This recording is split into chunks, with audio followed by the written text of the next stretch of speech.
इतकुशा साबुदाण्याचा आहे ना, मी एवढा मोठा आहे ना घाट घालत बसली. साबुदाणा उरलेला होता, तर म्हटलं काय बनवायचं, तर आहे ना विचार केला. नंतर लक्षात आलं की ना चला आपण आहे साबुदाण्याचे पापड बनवून घेऊ. गच्चीवर बघितलं तर छान असं ऊन पडलेलं होतं आणि ना मग तर काय मोहच आवरला नाही पापड बनवण्यासाठी. सुरुवात केली मग छान असे पापड बनवायला.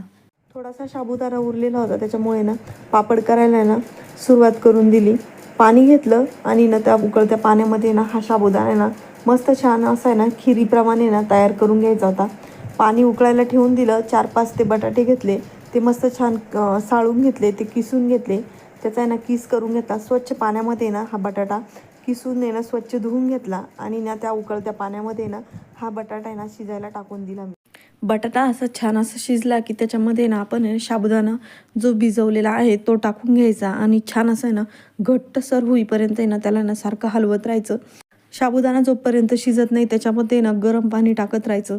जोपर्यंत साबुदाणा असा छान असा मऊसूत शिजत नाही आणि छान असा घट्ट होत नाही तोपर्यंत आहे ना त्याला सारखं हलवत राहायचं. खाली लागू द्यायचं नाही साबुदाणा. साबुदाणा आहे ना खाली लागला ना की ना कडवट पापड लागतात. त्याच्यामुळे ना साबुदाणा सारखं हलवायचं. थोडंसं कमी पाणी पडत असेल तर गरम पाणी त्याच्यामध्ये टाकत राहायचं आणि सारखं कंटिन्युअसली हलवत राहायचं. साबुदाण्याची अशी घट्ट खीर झाली की ना मग मस्त छान असे ना छोटे छोटेसे ना पापड तयार करायला घेऊन घ्यायचे आणि ना कागदावर प्लास्टिकच्या कागदावर आहे ना मस्त छान असे ना हे छोटेसे पापड आहे ना तयार करून घ्यायचे. हे खायला खूप छान लागतात, खुसखुशीत होता आणि ना उपवासासाठी ना स्पेशल असे ना हे साबुदाण्याचे पापड आहे ना मस्त छान असे लागतात.